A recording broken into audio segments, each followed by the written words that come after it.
I was first an actor before a director, so I love acting, especially actors with depth. And I have here with me Blessings. Blessings, what's up? I'm good. Yourself?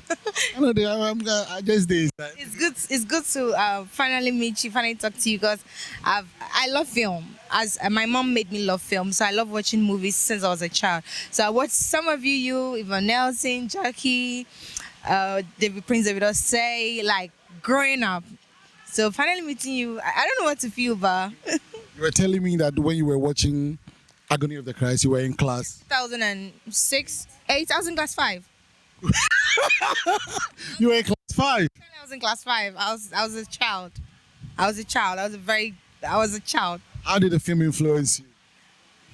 I'm a very emotional person. Anything had to do with Christianity, about Christ, about humanity is a heartbeat till now. So anytime I see people going through a discomfort, I'm gonna cry. It actually changed my life. Actually changed my life. I wish I was there, to strangle some people, but it's a film. I loved it. It was a tough time shooting it. So if you were there, you would have been crying. You would have been getting stressed because each and every time several takes and a lot of people. But it was a great movie, and I'm proud that it was able to impact people like yourself. Did you always think that you wanted to act? Yes, yes. I've always known it since I was a child. My mom will really tell you at church. I used to mimic people a lot. When I see someone, I'll go home and behave like the person. So I didn't know it was acting growing up as a child. But when I started like becoming active in church drama as a child, then I knew that okay, it could be something I could do with it. But it was when I went to GSS, there was this guy who liked me. He's called Freddie Kinketia. I never liked him. So he thought the way he would get me was to tell me about an actor. So that was the first time he told me about Mercy Johnson. He said I look like Mercy Johnson. Does this actor look like, thinking that would get me to him. It was the first time I saw Mercy. And when I saw Mercy, I'm like, if someone who looked like me can be on TV, then I can be. So that's when I decided to see the business aspect of acting. Should we say Mercy Johnson inspired you to be on TV? For that particular moment, yeah. Yeah, because if someone like me, I could see myself, an older version of myself on TV, yes, I can be there. And that has been the wheel under my car. That's how I've been going, yeah. I have seen you play different characters, but one that really catches my attention is God is an African. The emotions and all of that. How are you able to? Of course, like you have told me, you like crying. So, does it just come spontaneous? Yes. And when I say that, people say then you pretend to cry. It's not pretense. I just feel everybody's gifted with something, and it's like a well. Everybody has a well inside of them that when you go to that well, there's something you can pick from, a treasure you can pick from, and that is my well. So that's it. In Nigeria, there was a lady called Silva Nosenkiri. She cries a lot. All her films, she was crying. And it became like every other film, she was typecast to cry. Do you feel you are being pushed into that area? No, I think I have been able to break that a bit, even though because of our markets now, people are not able to see more of me. When I played Sefsu, I didn't cry. I was a totally different person. When I played Soraya Mensah, it was mix of emotions. God is African. I was very crazy. In the second one, it was all emotions. So I think I've been able to find that barrier, even though most people know me for crying. But I am more than crying. I tell you, there's more. Do you feel offended if other actors will consider you the girl any for the girl with the cry? Not at all. It's something most people can't do. I like that. I like that because I'm a crybaby myself. I have to deliver when it has to be about tears. You have to feel the emotion. So, yeah. Some people take like 30 minutes. They can't even like blink. I'm blessed. You are blessing. I remember when we were shooting Woman Who Those Times, Frank would give other people like, Charlie, go and get yourself prepared. But I'm already tearing. Yeah. Blessing, what has been your most challenging role? My most challenging role is to me. I would say almost everywhere I've played, because as an actor, you are becoming a character you're not. And for me, I see acting as more spiritual than physical. To me, it's a ministry. I like to take my audience through an emotional journey. Whatever I'm feeling, I want them to feel it. So to me, it's more spiritual for me than just coming on set and just filming. So every role has been challenging. But one particular I'm going to talk about was when I played I think the name is Ayele or so, on Road to My Father's Compound. It was the movie that got me the nomination at the AMA Awards. It was intense. With Aaron, right? Yes, it was intense. It was pretty intense because I needed to learn Gan within 3 months. I understand Gan. But I know sometimes you have to see certain things, you have to say them well. It was pretty intense. It was very tough for me, but I'm glad when I saw the work. I got some directors come to the movie premiere, and one person said something. He said, "Anytime I see your work, you take it to another level." And to me, that is fulfillment for me, because as an actor, you're only good as your last job. So for me, that was everything.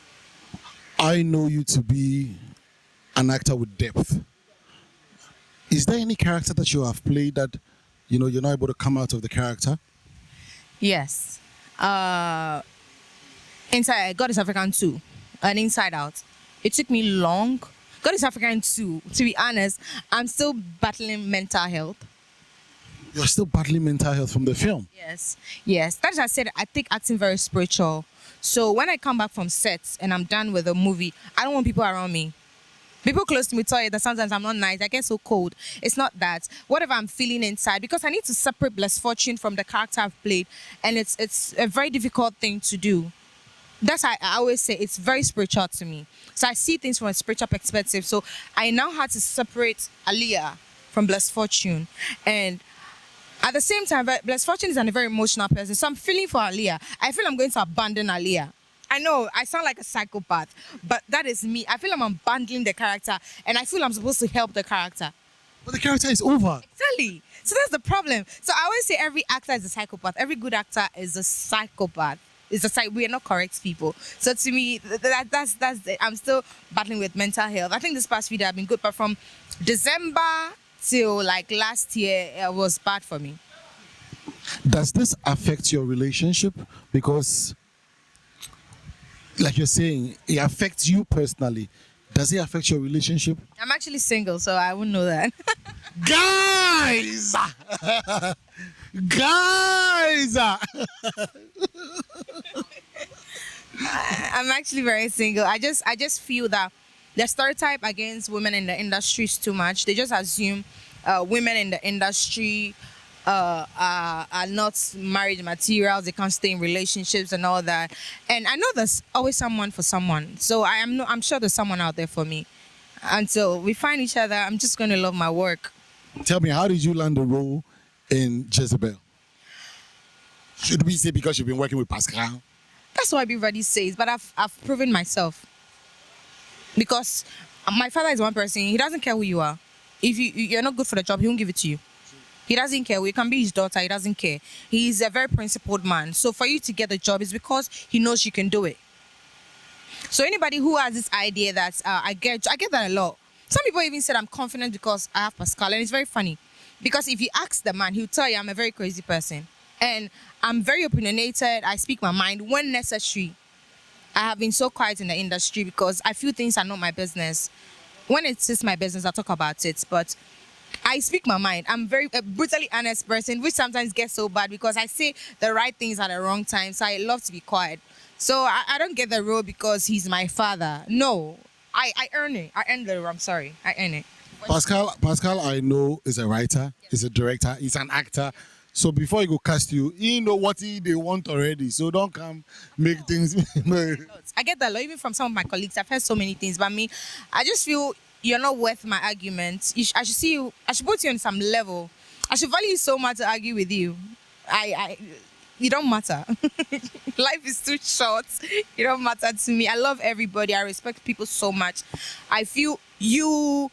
I have high respect for you, Lydia Forsin, Rosalind Giza, Jackie Apia. These are people, when I see people, I tremble. Because these are people I saw growing up. And I'm here. With them. It took a lot of hard work, but if you guys were not there, there won't be us. So I won't see Mr. Eddie and Rob Shoulders with you, no. What do you say about pull down syndrome in the industry? People like to pull you down when you're climbing. Just like you said, because Pascal cast you in most films, then they start tagging you, then they start. Why do you think these things happen?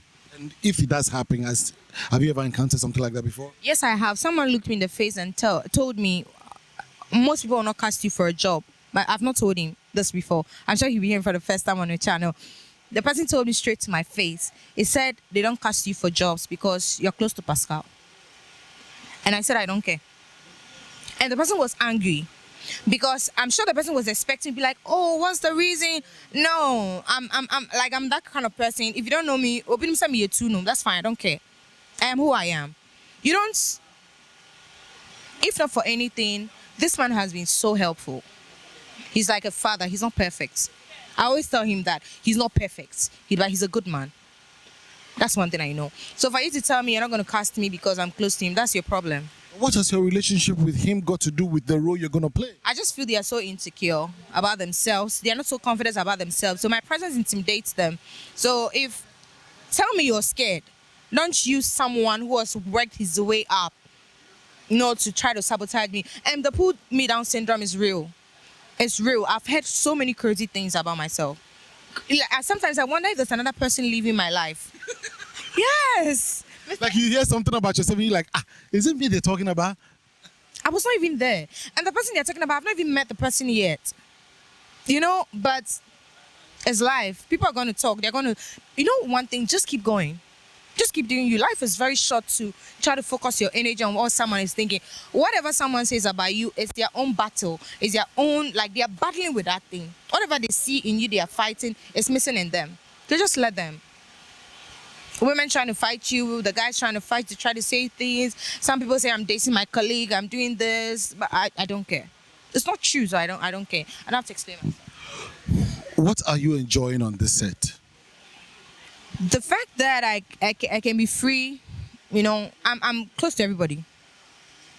I don't see the crew members and lay back. I'm like, no, they know me. I'm a hugger. I'll hug everybody on the set. Because these are the people, they work even harder than we, the actors.